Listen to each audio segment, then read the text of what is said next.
Another pig. Today marks the 1-year That's anniversary weird. when my granny and grandpa went away without saying goodbye. My parents told me that they were both doing just fine and that they missed me and my little brother very much. They allegedly went off for a vacation, but they never ended up coming back. I was sitting in my room coloring when I remembered that it was exactly a year ago that they left. But right as I started missing them all over again, I heard my parents crying downstairs. I knew they had to be sad as well. I wanted to console them, so I left my room and headed downstairs to see them in the living room. Yet, when I was halfway down the stairs, I was curious and I knew they wouldn't talk about grown-up stuff if they knew I was there, so I stopped and listened. Oh, but how are we going to break the news to the poor little girl? I don't know, my darling. Maybe she's old enough now for the talk. Absolutely not. Surely her sweet, innocent heart cannot take such... Oh, it just isn't right. I'm so sorry it has to be this way. If there was any other way I could change this cruel world we live in, you know I would. Yes, I know you would. In fact, I've decided they could take me next. No, I can't live without you. Besides, you know they take us by pairs. You know what we have to do. No, honey, please don't say it. We must. It's the only way we can survive. We have to give up George and Peppa. For us. No. That would be a selfish thing to do. To let those monsters sacrifice them before us. You stupid old hog. We can make new piglets if we want to, but we have to be alive. Call me a hog again, you sick dirt gobbling swine. What the hell is the matter with you? What kind of parent are you? Well. I may take part in a bite of dirt from time to time, but I know where your tongue has been, mister. At least I don't stick my tongue up mine. Mommy? Daddy, what's going on here? Why are you fighting? Peppa, my darling. Your father and I are having a grown-up discussion. You should go back up to your room. No, let us stay. Why don't you explain to her everything you just told me? Well, I will. You see, this isn't easy to say, stay. But your father wants to... No, don't put this on me, you stinking pork chop! What? Fine! Peppa, your father and I are sending you and your brother off to be slaughtered this year. What? The room got quiet. Mummy and Daddy stared at me blankly as I gradually understood what Mummy had just said. I was naive, but not stupid.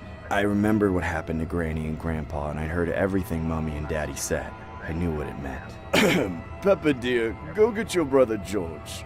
We didn't want you to, but look, it's time for you to, okay? Just listen to Daddy.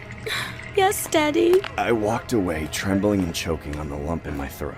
But I made my way up the stairs and went inside George's room, where he was playing with his toys without a care in the world. Suddenly, just looking at the innocence of my little brother made me feel like a grown-up, like I had to take care of him. Shh! Don't say anything, George. Just listen. Mommy and Daddy have gone insane. They're trying to get rid of us. We have to hide right now. Come on, let's go. They're gonna find us in here. I figured the one place Mommy and Daddy wouldn't expect us to hide in was their own bedroom, so we squeezed underneath their bed. Peppa Pig! What's taking you so long? Oh, shut up. They've gone and hid. Why didn't you go up with her? I could hear them start to fight again, wailing and screaming at each other and yelling all sorts of awful things. They stormed up the stairs and started tearing apart the bedrooms looking for us. I could hear everything being destroyed as Mommy and Daddy became more and more like wild animals. I know it's only because they didn't want to be sacrificed that they acted this way, and in some way I understand it, but I still can't fully believe how quickly they turned on.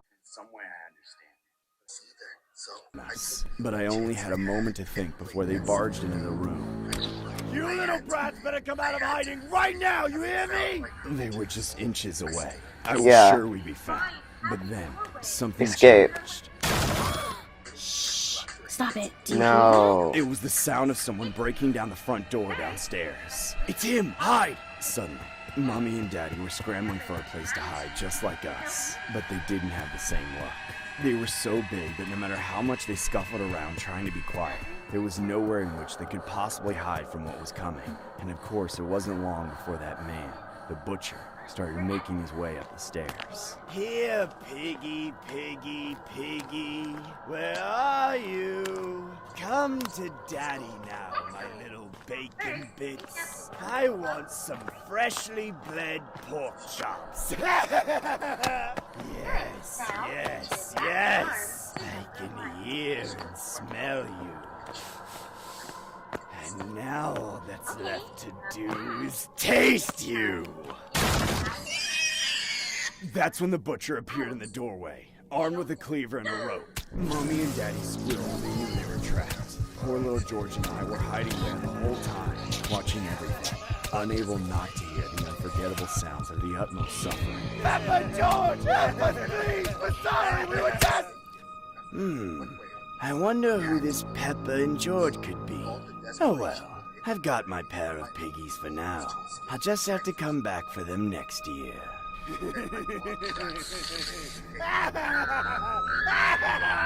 Finally, the mad butcher was then finished with his business and dragged Mommy and Daddy away, leaving me and George under their bed to